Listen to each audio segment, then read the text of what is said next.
মুখে ছোপ ছোপ দাগ পড়ে যাচ্ছে, সমস্যাটা কি বুঝতে পারছেন না? কেউ বলছে মেস্তা, তো কেউ বলছে এটি কোনো রোগের লক্ষণ। যে যাই বলুক, দিন শেষে আয়নায় নিজের মুখটি দেখে তো মন খারাপই হবারই কথা।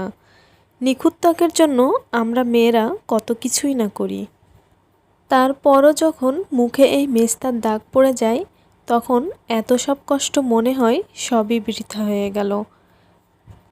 আমার আশেপাশে এই মেস্তায় সমস্যায় ভুগছে এমন অনেক মহিলাই দেখেছি।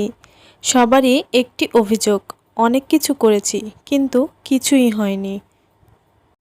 তার জন্য আমি একটি ঘরোয়া রেমেডি নিয়ে হাজির হয়েছি। আশা করি এই রেমেডি ব্যবহার করার ফলে আপনাদের মেস্তার সমস্যা একেবারেই দূর হয়ে যাবে। তো যাই হোক, অনেকেরই মনে প্রশ্ন থাকতে পারে আমি যে পাতাটি দেখাচ্ছি এটি কিসের পাতা। তো এটি হচ্ছে জার্মানি লতা বলে। তো এই পাতার কিন্তু অনেক গুণাগুণ আছে, তার ভিতরে আমি আপনাদের দুটি গুণাগুণ তুলে ধরব। যদিও এই পাতার গুণাগুণ বলে শেষ করা যাবে না। আপনারা অনেকেই হয়তো এই পাতাটি চিনে থাকবেন, কারণ এই লতাটি পথে ঘাটে সব জায়গাতেই দেখা যায়। আর এই পাতার গুণাগুণ জানলে আপনারা সত্যি অবাক হয়ে যাবেন। তো দেখুন, আমি এখানে কিছু পাতা নিয়ে নিয়েছি। এখন এই পাতাগুলোকে খুব ভালোভাবে ধুয়ে নিব। ধুয়ে নেওয়ার পরে এই পাতাগুলোকে থেতো করে রসগুলো বের করে নিব। অনেকেরই গ্যাস্ট্রিকের সমস্যা হয়ে থাকে, তার জন্য যদি এই পাতার রস প্রতিদিন সকালে একবার করে খান তাহলে কিন্তু আপনার কোনো গ্যাস্ট্রিকের সমস্যা থাকবে না। তো এই তো আমি এখন পাতাগুলোকে খুব ভালোভাবে থেতলিয়ে নিচ্ছি। আর এখন এই পাতার রসগুলো বের করে নিব। এখানে আপনারা এই পাতাটি ব্লেন্ডারে ব্লেন্ড করেও নিতে পারেন, কোনো সমস্যা নেই। তো আমি এখানে একটি ছাঁকনি নিয়ে নিয়েছি, পাতাগুলোকে খুব ভালোভাবে সেঁকে নিতে হবে। যেহেতু আমি আপনাদের সঙ্গে দুইটা পদ্ধতি শেয়ার করব, তার জন্য আমি এইভাবে পাতাগুলোকে থেতো করে নিয়েছি।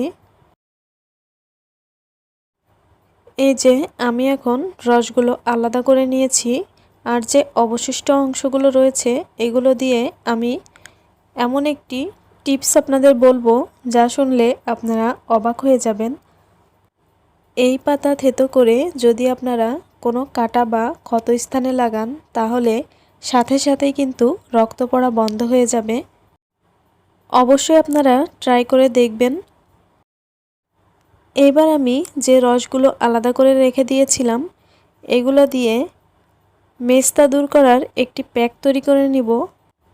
দেখতেই পাচ্ছেন আমি পরিমাণ মতো জার্মানি লতার রস নিয়ে নিয়েছি, আর এর মধ্যে হাফ চা চামচ হলুদ দিয়ে দিলাম।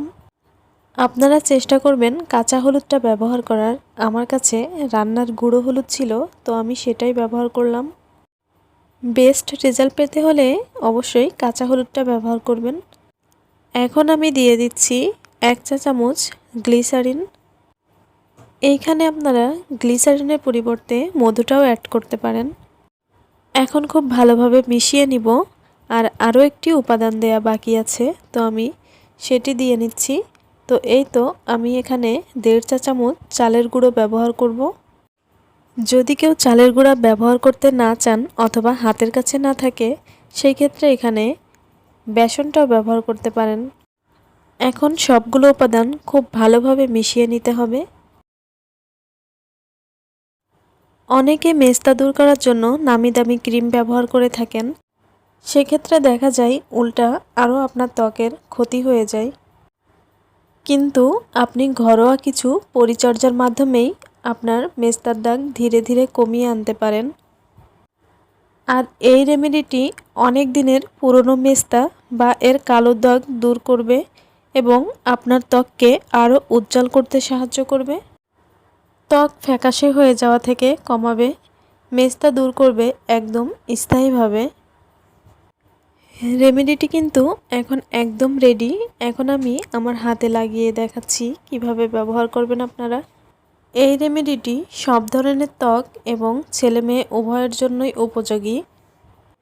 আর স্থায়ীভাবে মেস্তা দূর করার জন্য কিন্তু এই রেমেডিটি সপ্তাহে 3 দিন ব্যবহার করা লাগবে। আর এইভাবে ত্বকে লাগিয়ে নেবেন, তারপরে 20 মিনিট অবশ্যই রেখে দিবেন। তারপর ঠান্ডা পানি দিয়ে ধুয়ে নেবেন। তাহলে আমি কথা দিচ্ছি আপনার মুখের মেস্তার দাগ একেবারেই দূর হয়ে যাবে। সবাই ভালো থাকবেন। আল্লাহ হাফেজ।